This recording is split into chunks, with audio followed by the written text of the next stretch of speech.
শুভ পয়লা বৈশাখে বড়দের জানাই প্রণাম আর ছোটদের জানাই অনেক অনেক অনেক ভালোবাসা। এই বছরটা খুব ভালো কাটুক, যে যেখানে আছো সবাই যেন সুস্থ থাকো, ভালো থাকো।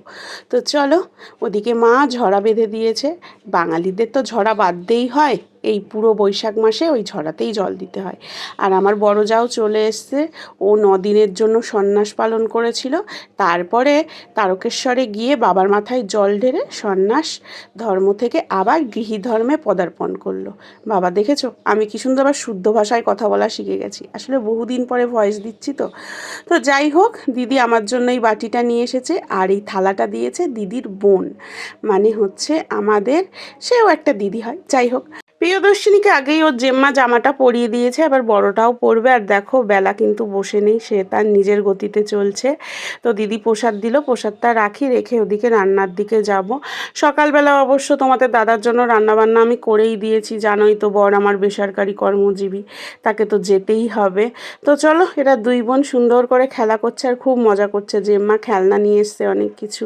তোমাদের একটা কথা বলি, জানো তো আমি কিন্তু ভিডিও প্রায় 1 মাস পর দিচ্ছি, আর 1 মাস পরে কেন দিচ্ছি সেটা আমি না হয় কালকেই জানাবো। অনেক কিছু সমস্যা রয়েছে, সবগুলো কিছু কিছু হয়তো জানো যারা আমার ভিডিও রোজ দেখো, যারা জানো না তাদেরকে আমি অবশ্যই বলবো। তো চলো, প্রায় সব কিছুই রান্না আছে, শুধু মাছের ঝোল আর ভাতটা এখন করব ডাঁটা দিয়ে। আজকে আমাদের ডাঁটা খেতে হয়, পাট শাক খেতে হয়, আমের চাটনি খেতে হয়, সমস্ত কিছু খেতে হয়। তো ভিডিও কোয়ালিটি হয়তো আমার খুব একটা ভালো হচ্ছে না, আর আমার এই ভিডিও খারাপ হওয়ার পেছনে একটা কারণ আছে, সেই কারণটাও তোমাদের বলবো। ভিডিও না দেওয়ার পেছনেও কিন্তু এটা একটা বড় কারণ। তো যাই হোক, আমি এদিকে কাজগুলো তাড়াতাড়ি করে সেরে নিই। আর বাবা দিয়ে গেছিলো এই জামাগুলো তোমার দাদার জন্য, আমার জন্য শাড়ি আর মেয়েদের দুটো জামা, সে দুটো আমি নীল পুজোর উপোস করেছিলাম, তার নীলের ঘরে যখন বাতি দিয়েছি, তা আমার নীল দুটোকে নতুন জামাও পরিয়েছিলাম। আর মাকে, মানে আমার শাশুড়ি মাকেও দিয়েছে, মা সকালে সেটা পরেছিল। আর এত গরমে কি জামা কাপড় পরা যাবে বলো তো। আর তোমাদের দাদা দেখো এই জামা কাপড়গুলো দিয়েছে, একই প্রোডাকশন হাউসেরই যে দুটো প্রোডাক্ট সেটার জন্য ভালোভাবে বোঝা যায়, তাই একই রকমের জামা দুই মেয়েকে দিয়েছে। একটা বাড়ি পরা আর একটা বাড়ি পরাই, কিন্তু হয়তো দেখা গেল পাড়ায় হয়তো এর ওর বাড়ি একটু যাওয়া হলো, তখন পরবে বা পড়তে গেলে পরবে, এর জন্য একটা ভালো ফ্রক দিয়েছে। তো এদিকে মাছের ঝোলটা হয়ে গেছে, আর দিদি যেহেতু এই 9 দিন সন্ন্যাস পালন করেছে, তাই দিদিকে বলেছি খাওয়া দাওয়াটা দুপুরে আমাদের এখানেই করতে। এই জন্য আমরা তাড়াতাড়ি করছি। তারপরে আমাদের জয়, সেও তো প্রাইভেট জব করে, ওরও ছুটি নেই, ও কাজে বেরোবে। এর জন্য আরও তাড়াহুড়ো করছি যে ও খেয়ে দিয়ে আবার নিয়ে ঠিয়ে যেতে পারে যেন। তো চলো, আজকে কী কী রান্না করেছি তোমাদের দেখিয়ে দিই। বেশি কিছু করিনি, ওই মুগের ডাল করেছি আর এই মাছের ঝোলটা এখন করলাম। আর অনেক দিন পরে জানো তো মাছের ঝোল বেশ লোহার কড়াইতে করেছি, একদম হালকা মশলা দিয়ে, বেশ ভালো হয়েছে। উচ্ছে আলু ভাজা করেছিলাম, পাট শাক করেছিলাম, আমের চাটনি করতে হয় আমাদের, সেটা আর করে ওঠা হয়নি, কারণ আম পাইনি। আমি যে কালকে রাতে তোমাদের দাদাকে বলবো আম নিয়ে আসতে, সেটাও ভুলে গেছে। তাড়াহুড়ো করতে গিয়ে দেখেছো মা লক্ষ্মীগুলো আমার ঝরে ঝরে পড়ছে। তো চলো, তাড়াহুড়ো করে লাভ নেই। তো আমি এদিকে স্নান ধান করে চলে এসেছি। আমিও আমার ইউনিফর্ম পরে নিয়েছি, প্রত্যেকটা বাঙালি মহিলাদের এইটা হচ্ছে এখন ইউনিফর্ম হয়ে গেছে। তোমাদের দাদা এটা দিয়েছে, দুটো দিয়েছে নাইটি, জানো তো, একটা পরে ফেলেছি আগে। আর এই গরমকালে প্রচুর নাইটি লাগে, আমি প্রায় 3-4 বার স্নান করি, এই জন্য আমার নাইটি অনেকটাই লাগে। আর দেখেছো দিন দিন আমার অবস্থা কী হচ্ছে। আর এটা হচ্ছে সন্ধ্যাবেলায়, দিদি আজকে সন্ধ্যাবেলায় রান্না করছে, আমাদের রাত্রিরে খাওয়াবে বাচ্চাদের লুচি, আর আমরা বড়রা মাছ ভাত খাবো।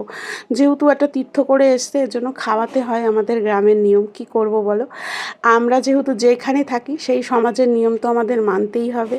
সব জায়গার নিয়ম সমান না আমি জানি, যেখানে যেরকম নিয়ম সেখানে সেভাবে চলতে হবে। আর আজকে না আকাশটা এত সুন্দর লাগছে, কি বলবো, আর কি সুন্দর হাওয়া বইছে। আমার কোনোবার পয়লা বৈশাখ ভালো যায় না, কোনো না কোনো সমস্যা হয়। একবার তো একটা মারাত্মক সমস্যা হয়েছিল, সেটা আমি আর বলতে চাই না কাউকে, আর মনেও রাখতে চাই না। তো যাই হোক, কিন্তু এবার পয়লা বৈশাখটা আমার এত সুন্দর কেটেছে বাড়ির সবার সাথে, খুব ভালো। কিন্তু এবার আমাদের একটাও হালখাতার নেমন্তন্ন আসেনি, যদিও একটাই আসে, কিন্তু এবার সেটাও আমাদের আসেনি। চলো, ওর জেম্মা ওকে লুচি দিয়ে দিয়েছে, বড়টা বসে লুচি খাচ্ছে। আমার ছোটো মেয়েও ভীষণ লুচি ভালোবাসে, লুচির ফোলা ফোলা একটু মুখে দেয়, ও তো এখনও খাওয়া পুরো শেখেনি, তবুও লুচি দেখলেই তাড়াহুড়ো তাড়াহুড়ো করা শুরু করে দেয়। আর এই দেখো এত গরম পড়েছে, মেয়েটাকে আমি না এখন প্রায় খালি গায়েই রাখছি। ও ভীষণ ঘামে, ভীষণ ভীষণ ঘামে। আমার বড়টাও ঘামে, কিন্তু আমার ছোটটার জন্য একটু বেশিই ঘামে। বিশ্বাস করো, মন মানসিকতা একদমই ভালো নেই, ভিডিও করার মতো নেই, কিন্তু ভিডিও করছি। আমার একটা বোন কালকে কমেন্ট করেছে আমার একটা ফটোতে, দিদি তুমি ভিডিও দাও না কেন? বিশ্বাস করে এটাই আমার বড় পাওনা, এর থেকে বড় পাওনার কিছু হয় না। তো চলো, সন্ধ্যাবেলায় আবার দুজনকে জামা পরে, যদিও এখন সন্ধ্যা না, প্রায় রাত্রি 9:30 10:30 বাজে, জামাগুলো তো সব পরতে হবে। আবার ওর বাবার দেওয়া জামা দুই বোন পরে নিলাম। বড় মেয়েটা আশায় আশায় আছে বাবা আসবে, এসে ওদের মেলায় নিয়ে যাবে। দেখো কত রাত্রির হয়ে গেছে, ও পড়ছিল, পড়া বাদ দিয়ে এখন সাজুগুজু শুরু।